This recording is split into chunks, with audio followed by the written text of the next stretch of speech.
benshi ndabizi ko inkuru y'amarira yanjye n'ukuri yaciye mu matwi yanyu. Abandi twaturanye iyo mu mudugudu w'irimbukiro, umwijima niwo niyorosaga,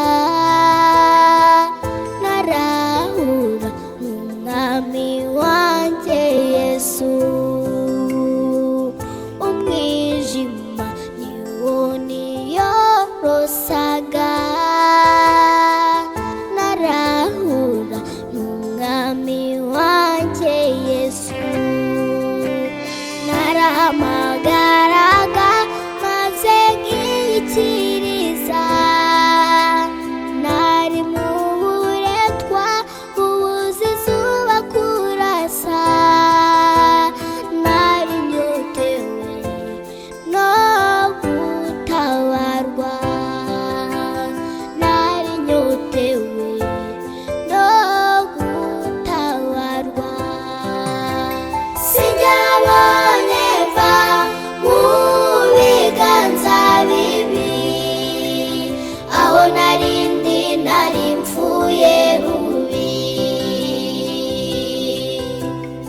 Sinjyabonye mva mu biganza bibi, aho narindi nari mpfuye bubi.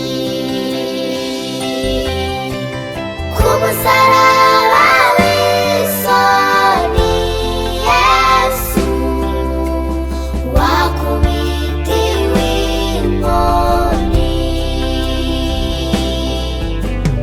uwakurira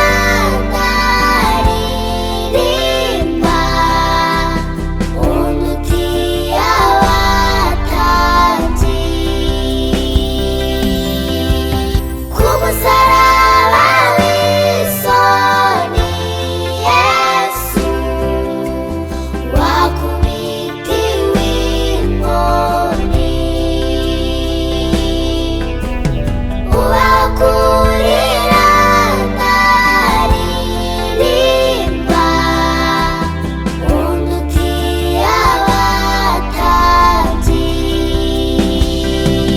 Naje kumenya ko zamana zaho nabaga zitari zishoboye, ariko wowe Yesu ufite imbaraga, wahaye ubuzima imbaga. Jehova yakundanye umurava mwinshi, n'ukuri yampaye ubugingo buhoraho. Iyi neza ye intembaho, ndahamya ko anjyana hizewe, ndahamya ko anjyana hizewe. Sinjyabonye mva mu biganza bibi, aho narindi nari mpfuye bubi. Sinjyabonye mva mu biganza bibi, aho narindi nari mpfuye bubi. Ku musaraba w'isoni Yesu wakubitiwe inkoni, uwakurira